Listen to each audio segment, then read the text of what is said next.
Hi there, and welcome to the Experience Podcast. My name is Dennis, and I am a spiritual being walking around in a meat suit. And with me today, I have a very special guest.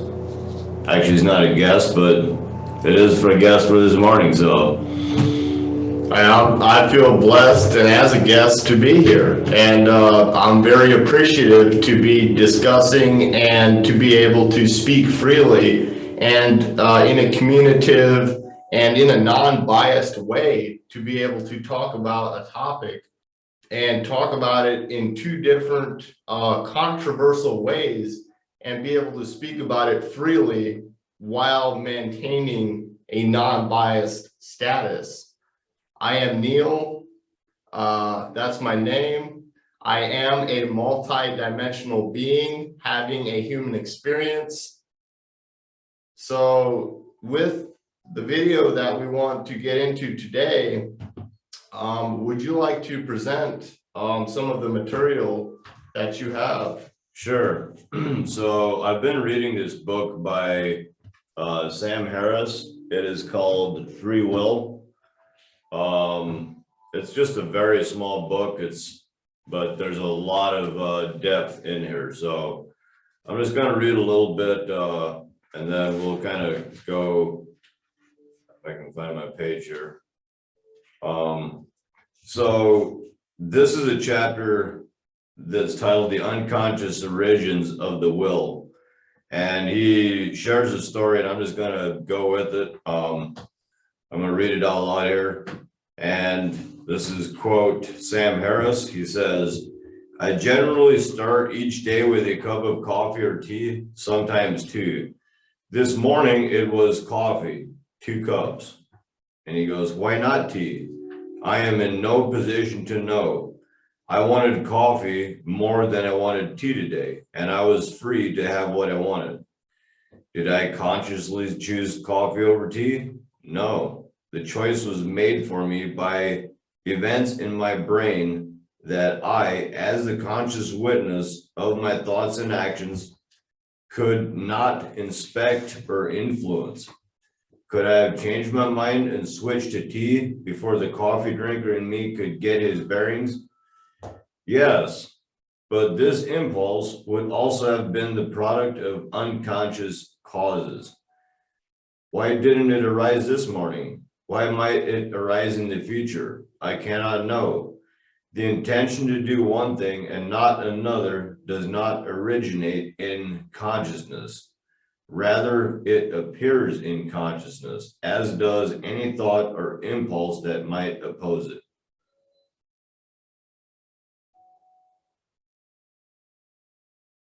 That's super fascinating. So with that, after reading that, like listening to it, he's speaking about nothingness and about what my perception is of that is that how he talks about how the thoughts and things come out of the emptiness. I view that as being the nothingness of the pure potentiality of it's all potential, and it's so much potential that it's nothing. And out of that comes every potential. And I feel like what he's talking about is that with events in our life, we are putting, like through events that we go through our mind, what we are observing and participating in, it's going into this emptiness. And then in the future, when we go to drink coffee or tea, because of things of potentials that went in there, they turn into emptiness, but now they come back out of the emptiness, and now we choose the coffee rather than the tea, but we might have not made the choice. It was just there, and then once it was time to make a decision, it is. but it wasn't before it was time.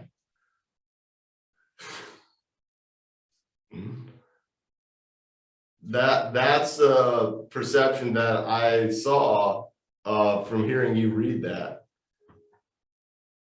What are some perceptions that you picked up from reading that? Well, when you were explaining that, it made me think of a conversation that I had with, I think might have been you or somebody else, about life is a memory.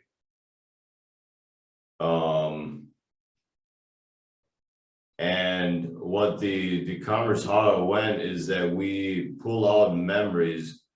So when we come into this world, we are an empty slate and we don't know anything. So therefore we do not, our perception is, like you said, it's blank. So as we go throughout, as we grow as a little baby, we start having these experiences. So then we start having memories. Before then, we had no memories, at least consciously. So then as we go through life, we possibly see the same tree, or we see the same neighborhood, and then the only reason that exists is because we remembered it from past memories and experiences in our memory.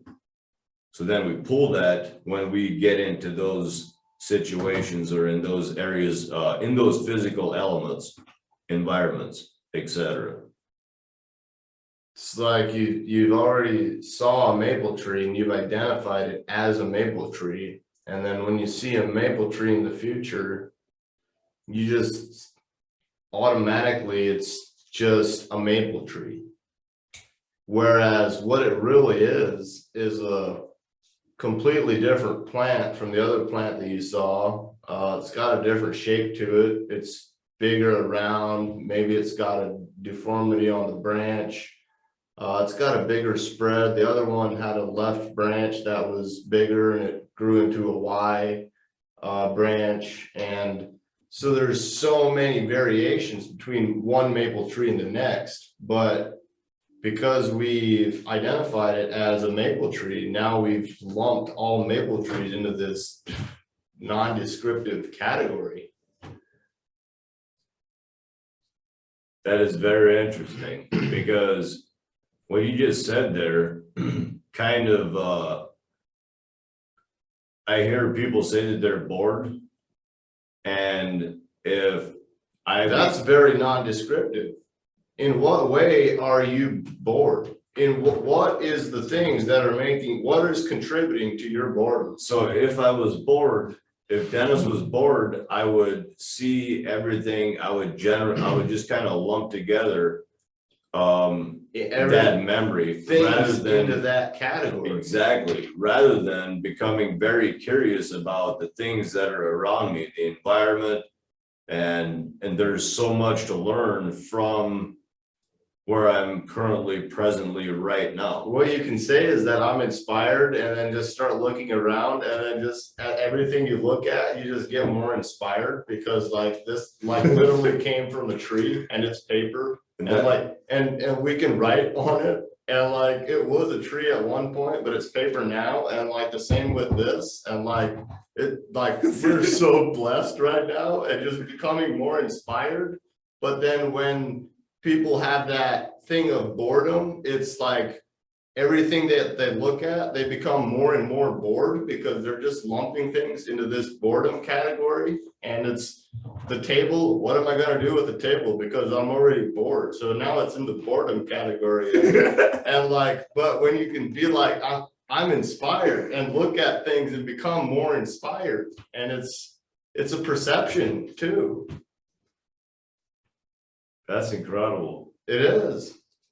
So nothing happens to you, or nothing happens. So like there is not one thing that can happen to me. And what you read there kind of contradicts that some, in the way that he's saying, in a way that we don't have that much free will, that it's sort of a program that once it's programmed, it runs. And that's why they call it the TV program, because they're programming your mind with a program. And then once you're programmed, you can run by yourself. And as in the programming's in the conscious, so now your life plays out how they programmed it with the TV, which tells lies to your vision. It's a television. So nothing necessarily happens to you. And Greggbraden talks about this in a video, and this video is going to be in the description of this video. The Greggbraden one will. Okay. And what he talks about is that modern science right now is discovering that we no longer observe anything. And it was a huge shift, because originally they would have an experiment and they would have a scientist observing the experiment to see what would happen in the experiment. Well, what they started noticing is that every time that there was a scientist observing the experiment, a different outcome happened to the experiment because of the observer. So now what they discovered is that the observer is not observing. He is a participator. And because when you observe where attention goes, energy flows. And right now, we've been speaking about this, where attention goes, energy flows, participation. Right now, modern science has actually now proved that. And they're saying that now the scientist that is seeing the experiment is a participator, and he's now seeing as participating in the experiment that he's doing, because of the very aspect of observing changes the molecular structure of the thing that you're observing. That is very, very interesting. And something that I would like to add to that is there is a movie called What the Bleep Do We Know? And in this video, they do an experiment, and I will put that in the description as well, the movie. And but what they do is this lady in the movie, she sees different jars of water, and those jars have love. One jar has love on it, the other has peace, the other has hate, the other has, I think they even experimented one with Hitler. And what they noticed is that the water literally changed on a molecular level of the love and the cups that have of water that had peace and love on them were actually like beautiful snowflakes, whereas the one that had hate and jealousy and all those, it actually kind of looked like goo, like swamp water. And it's interesting because what you were just saying there is in the movie, like she was looking at these jars, so that would mean that she would be a participator of the experiment. Yes, sir. Because of how, so probably when she would read the words, she felt a certain way from the words that she read, and how she would feel when she's observing it would have an effect. So there's that. And but what I see with that water, so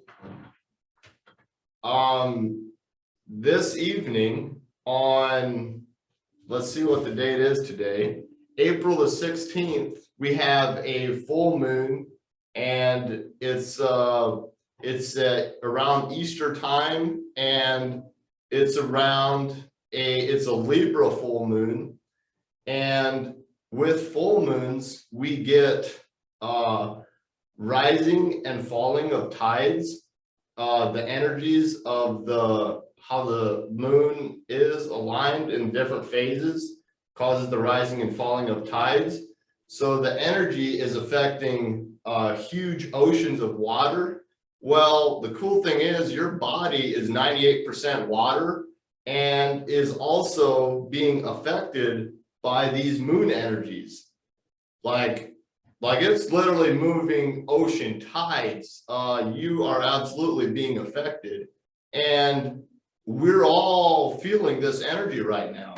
And it's the energy of accepting more love and feeling like realizing that we've already got what we seek. Like we can just feel good right now. We don't have to wait until tomorrow to feel good. We can feel great now. And that's sort of a theme with this moon is that about feeling good right now. And then this theme of relationships to your job, relationships to your coworkers, relationships with your parents, romantic relationships. This is a relationship. That's another huge theme with this moon.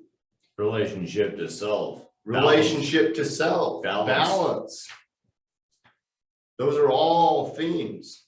So stay tuned for further into the video because towards the end of this video, we have a gift ticket to a conference that's going to be held in Florida. I believe I will verify the town where it's at once we go over the details, but it's in Florida.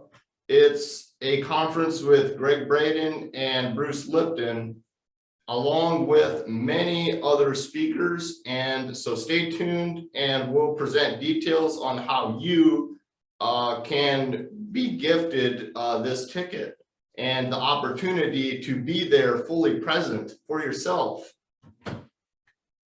So like with the participation, do you have some more that you would want to add to that? So I do have some more out of this this book that I would like to share that I kind of feel ties into participating in the experiment. And whether or not we actually, maybe this goes a little bit against what greggbraden says. I mean, Right. I'll read it and get your opinion. I'm excited. So let me see here. There is no question that most, if not all, mental events are the product of physical events. Can you read that again? There is no question that most, if not all, mental events are the product of physical events.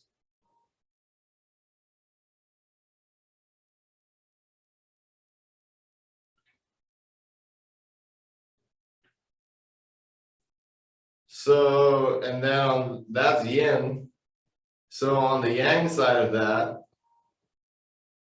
most, if not all, physical experiences originate in the mind or from consciousness experience.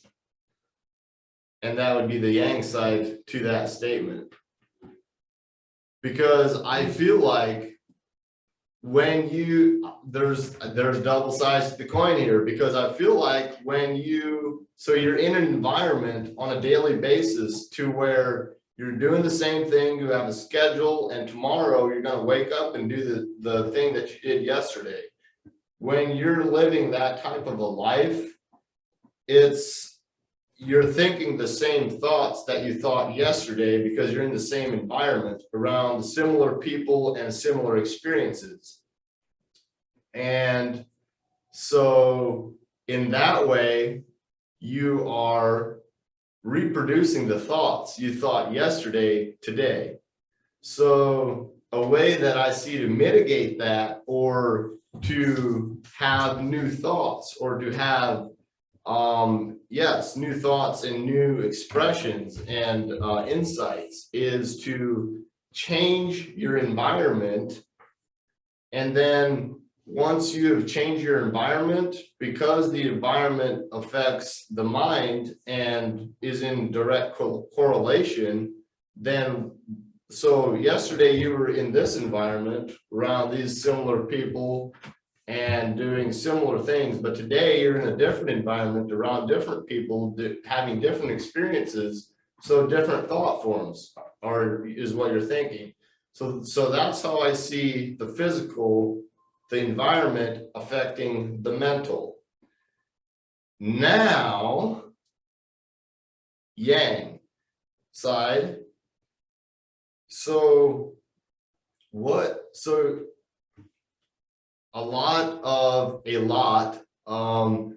many thousands, millions of people are now realizing that the subconscious is actually what runs our day-to-day life. The conscious is like 5% of our brain, and the subconscious is like 95%. So it's like the iceberg that's 3/4 of the way submerged. It'd actually be more like 7/8 or something like that, which is your subconscious mind, and then your conscious mind is here.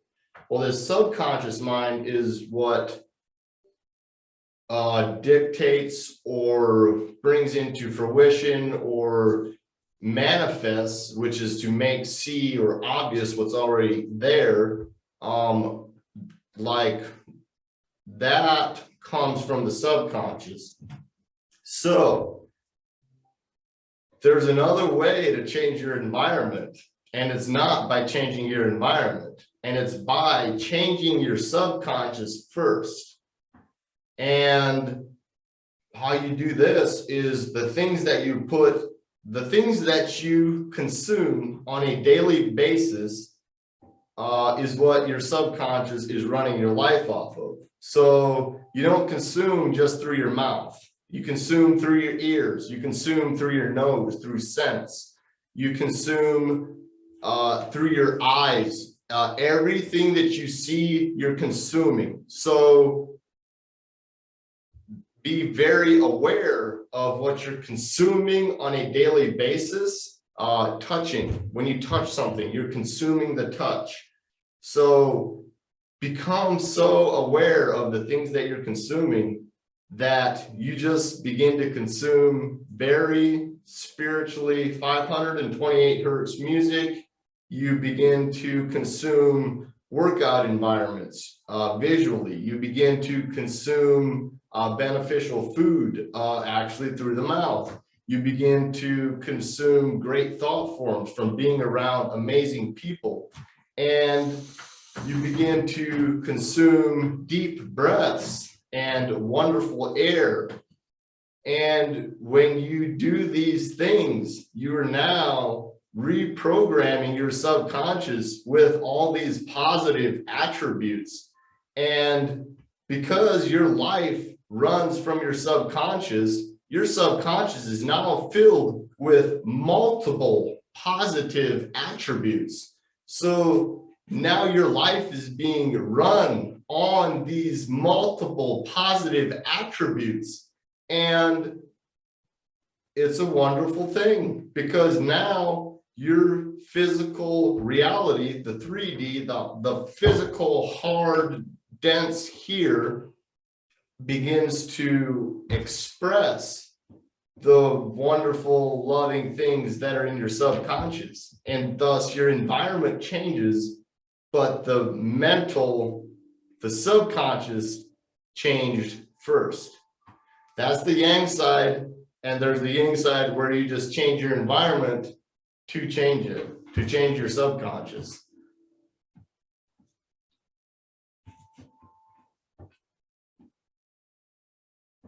And I really like that, because the way that he said that is he used the word events. So by doing what you just said, you are affecting the events. by reprogramming your Correct, subconscious. because the only way when you don't have a control, or it's not even control, the only time that you're not participating in conscious decisions in your life is when you hand your subconscious over to somebody else.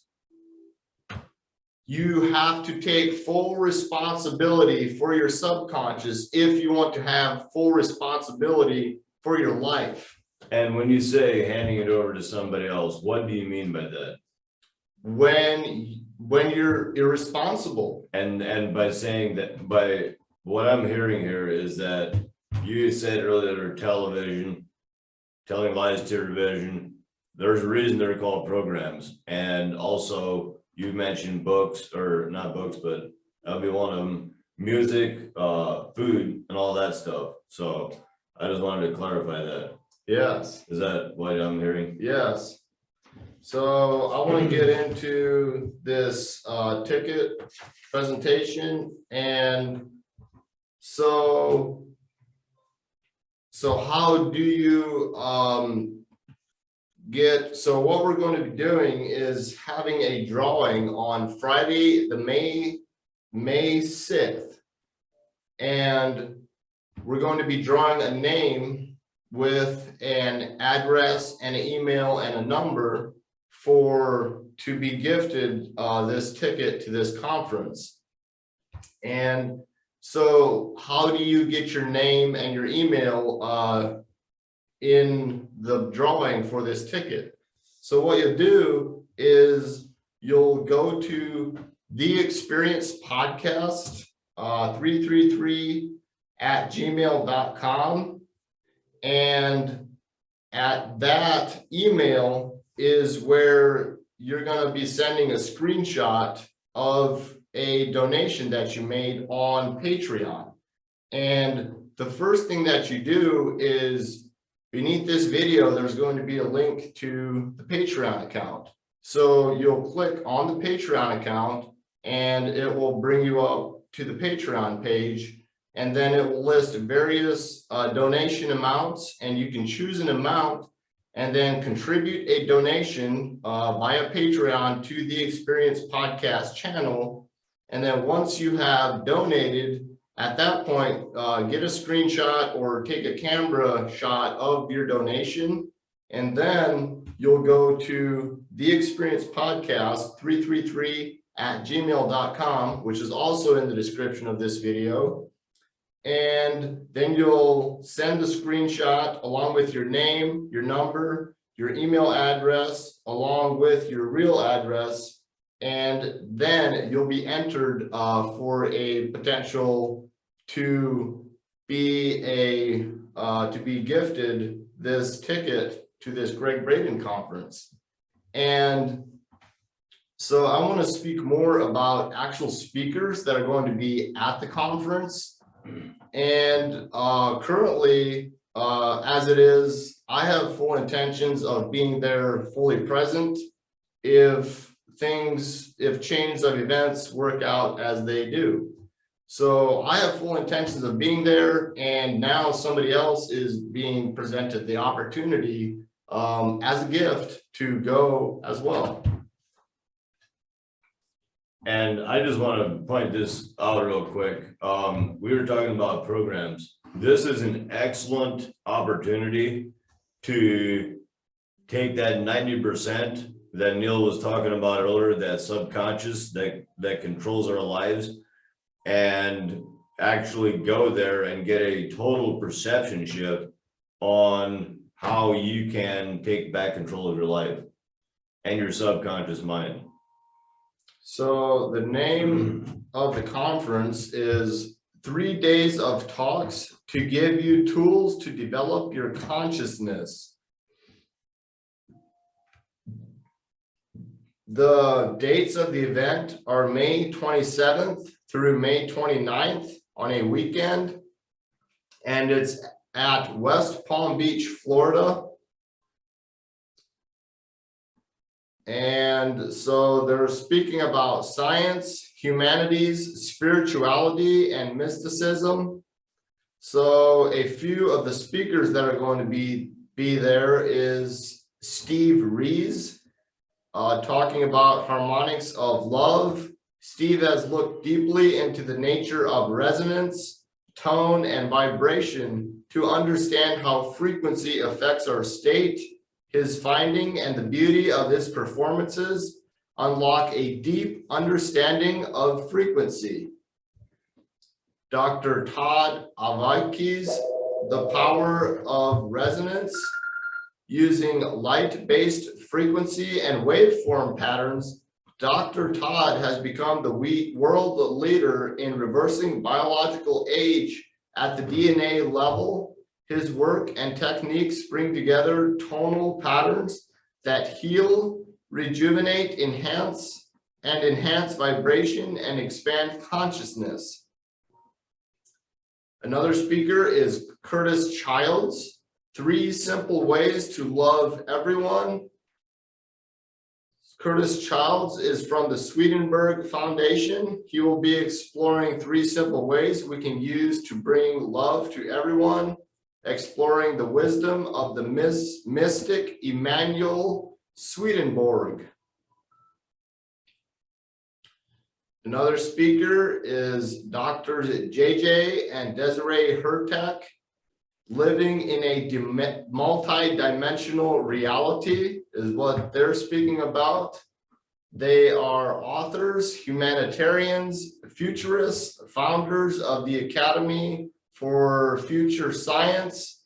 Drs. JJ, Desiree Hertak, and Desiree Hertak have been at the forefront of scientific and spiritual research over the past 4 decades. Another speaker is going to be Neil Donald Walsh. He talks about the God solution. Neil Donald Walsh is a modern day spiritual messenger whose words continue to touch the world over empowering people in everyday life to build a personal connection to the divine. I read one of his books. He's got a book called Conversations with God, and it's, yes, that's all I'm going to say. Wonderful. Another speaker that's going to be there is Bruce H. Lipton, Mind Over Genes. Pioneering cellular biologist Bruce H. Lipton presents the latest findings in cellular biology, revealing how you can rewire yourself for greatness, which is literally what we were talking about earlier. Another speaker is going to be greggbraden. He speaks about breaking Darwin's spell. The New York Times best-selling author and pioneer of the bridge between science and spirituality, greggbraden weaves ancient wisdom with the latest science to show why humans are wired to be extraordinary. And then along with that, there's 3 more speakers to be announced that will also be speaking at the conference. And so that kind of is the extent of it. And so I invite you to go make a donation and stay blessed, stay multi-dimensional, continue experiencing.